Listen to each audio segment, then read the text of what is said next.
కాదు డబ్బులు ఎలాగా ప్రశాంత్ మరి నీకు ఇప్పుడు జాబ్ ఏమైనా చేస్తావా లేదన్నా ఇదే ఎన్ని పని సంవత్సరాలు అలా ఉంటావు ఇదే దీని పని మీద వస్తుందా ఏమైనా అన్న ఇవి వచ్చినా రాకున్నా నష్టపోతామని తెలిసినా ఇట్లా ఇదే పని మాత్రం వదులుకోమని మరి డబ్బులు ఒకసారి ఎలా నీకు వస్తుంది నీకైనా నీకు ఈ ఎలా పని వస్తుంది అన్న డబ్బులు ఎలా వస్తాయి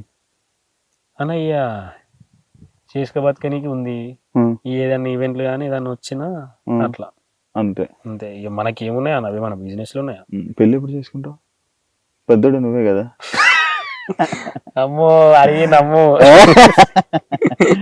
గర్ల్ ఫ్రెండ్ ఎవరైనా ఉన్నారా లేదన్న. పెళ్ళి ఎప్పుడు చేసుకుంటా ఈ మా బాబు సిగ్గుపడుతున్నాడు అయ్యా తెస్తే అట్లేలే అన్న. ఎప్పుడు చేసుకుంటా మంచి పిల్ల దొరికినప్పుడు ట్రై చేస్తున్నావా ఎవరినైనా బాబు కన్నా నాకు కాదు బాబు దోలాడాలి ఇక నాన్నగారు చూసుకోవాలా నువ్వు చూసుకో ఎలాంటి క్వాలిటీస్ కావాలి నార్మల్ గా అమ్మాయి అమ్మాయి కూడా రైతు అమ్మాయి పాప నమ్మని మంచి చూసుకుంటే వాళ్ళన్న మీ నాన్నగారిని అమ్మగారిని మంచిగా చూసుకుని చాలు వాళ్ళ అమ్మ బాపు లెక్క ఉమ్. రైతు తెలిసిన భూమి ఇలా తెలిసిన అమ్మాయి జాబు